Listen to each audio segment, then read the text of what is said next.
As I mentioned at the beginning of our Mass, we are continuing an exercise of conversation and dialogue, reflection and prayer in the gift of stewardship in our parish here at St. Andrews.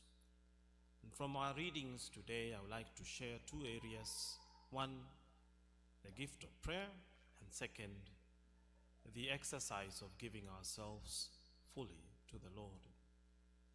You know, prayer is very important, and prayer does save lives. There was a man who was a bus driver and a preacher. And it said that when their time came to come to heaven, at the gates they met St. Peter. And the preacher was so sure that he's going in first. He's worked hard, preached every Sunday. But then the bus driver was called by St. Peter and was told, "Hey, your room's ready, get in." And the preacher started protesting, said, "Wait a minute, I went to church every day, I preached to the people, I should be the one going in first. I don't even think he went to church." And St. Peter said, "You know, I'll explain. When you preached, everybody slept. When he drove, everybody prayed." Prayer does save lives. Jesus warns us in the gospel to be aware of scribes because they devour the houses of widows and as a pretext recite lengthy prayers. They will receive a very severe condemnation. Rather, we are being invited today to acknowledge that prayer is the encounter of God's thirst for ours. God thirsts that we may thirst for Him. So I invite you to welcome the gift of prayer. Authentic prayer is our birthright. God, in His great love for us, He gives us Himself. And He wants us to spend time with Him, simply to have us come and to be in His presence and to love Him in a personal way. So He is giving us the ability to pray, beginning at a moment of our baptism. The Holy Trinity comes to dwell in our souls, and this gives us the capacity to commune with God in prayer. So after the example of Jesus, we see that He is able to go to prayer in quiet places and to be with the Father. Because of this gift of prayer, we can cast all our worries before Him because He cares for us, as St. Peter says. So our souls are able to give praise to God, even in the midst of our needs, as our responsorial psalm tells us today. In time of need, we are tempted to get very practical. We start engineering solutions, becoming the problem solver, turning to our own resources and drawing our own conclusions. The widow of Zarephath points us to a different direction. When we carry the crosses of this life, even when we, like the widow of Zarephath, feel like we have reached our limit and all that is left is to die, even then, we can come to the Lord in confidence and receive His loving presence in hope, knowing that with Him we truly lack nothing. So in prayer, we come to God with adoration for His greatness and love. In prayer, we come to God with contrition, asking for forgiveness for our failings. In prayer, we come in thanksgiving and for the blessings that He has given us. We make supplication for our needs, and most of all, we come to Him heart to heart, beginning in this life, a loving communion that will conclude in heaven. So at St. Andrews, we must never believe that the life of prayer is not for us. That is the privilege of a chosen few who are here among us, to think that we are not good enough to pray.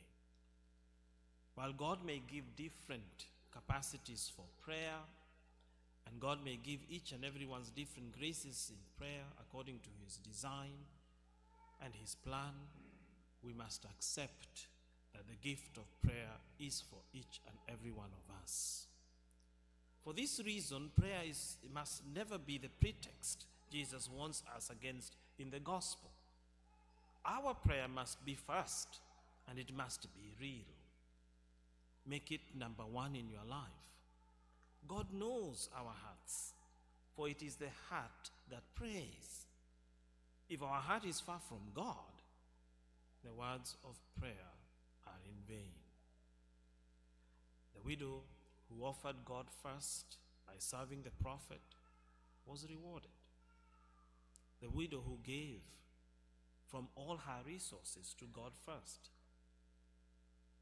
and by giving her entire livelihood, was rewarded. I'm reminded of a quote by St. Elizabeth of Trinity. She says, "May my life be a continual prayer, a long act of love." See, our prayer is not a matter of an action that I do, but our saint is telling us our life itself is our prayer. That every moment we are willing to turn to God, submit to him, and praise him through prayer. Prayer is a gift God asks us to be stewards. Yes, prayer is for our own benefit, but it is also given as a gift to us for the benefit of others and for the whole church. You see, those passengers prayed and the driver got to heaven. Prayers change lives. We shall hear about this especially today, shortly after Mass. It is impossible. It's impossible to commune with God, who is love, and then not have our hearts transformed to love in a deeper way. When we enter into prayer, we also learn to see people like the two widows in our readings today, in a very different way. We learn to see all the people in our communities who are wounded and are lost. We learn to see those who are despairing. We are able even to see those who are downcast, and have our heart to seek to bring them to the healing hope and joy in Jesus. And what is the first thing we can do for all those we see? Before we give a moment of our time, before we give a penny of our money, we must pray for them and for their needs. So as parishioners living Christian stewardship, we want to renew our prayer life and engage ever more with the opportunities for prayer that we have here at St. Andrews and beyond.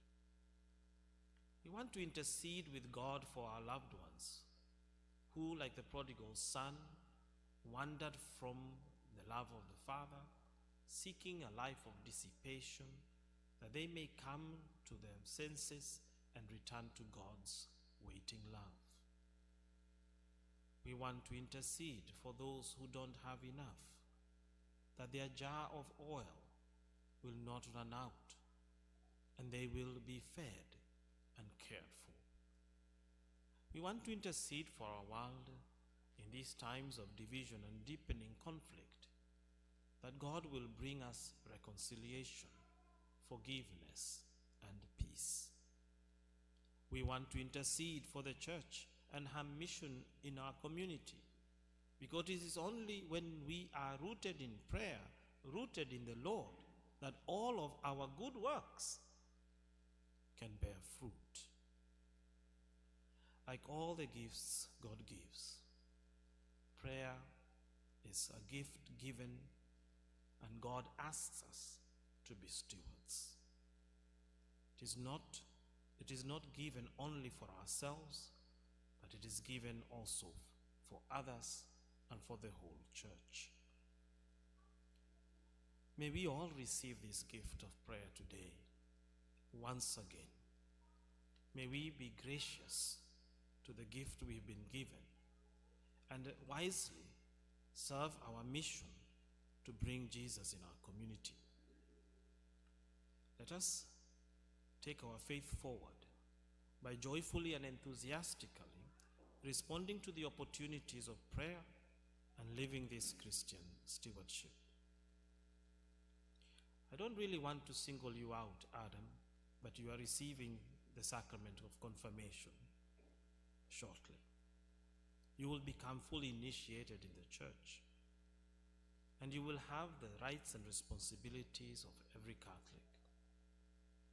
So your parish calls you, and this is the same call we are making as we study this grace of stewardship, to be a good steward, and in a very special way today, to be a good steward to the gift of prayer. It is prayer that has led you here. And I see you have brought some of your friends with you, which is already what we are asking each and every one of us to do. That when we receive a gift, we don't keep it to ourselves, we share it with others. So we congratulate you, and I ask that we promise Adam our prayers. And as we look forward to his contribution to the life of the church, here and all over the world, we too step forward in the stewardship and prayer to be Christians who live for God and give ourselves totally for God. Jesus, thy kingdom come.